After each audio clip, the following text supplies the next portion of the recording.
Sa Region 1 na first phase, ulitin ko lang, Negros Oriental, Samar, Eastern Samar, Negros Occidental, Northern Samar, Leyte, Bohol, Antique, Cebu, Iloilo, Capiz, Biliran, Southern Leyte, Guimaras, Siquijor, Aklan. Sinama din namin ng Mindoro kasi may clamor from Mindoro na galing sa amin yung bigas. Bakit wala kami? So sinama na namin sa first phase yan, and we are contacting yung mga governors dyan, no? Oriental and Occidental.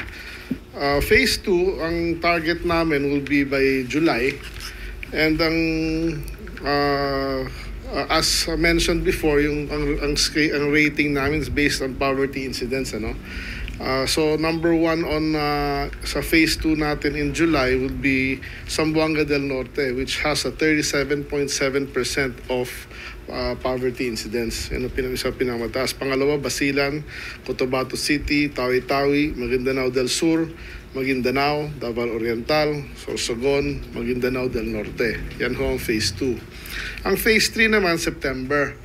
No? The list is Sultan Kudarat, Lanao del Norte, Catanduanes, Agusan del Sur, Sarangani at Dinagat Island.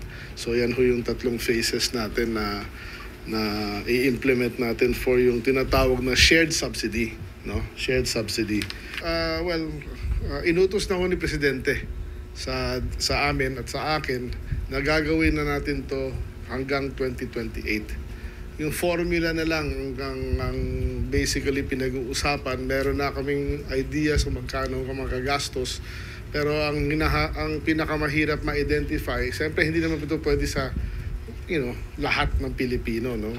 Of course, yung mayayaman, hindi na dapat sila sumama sa programa na yan. Pero so yung ang ina-identify lang namin ngayon through studies, yung sectors na kailangan talagang masuportahan, lalo na mahirap.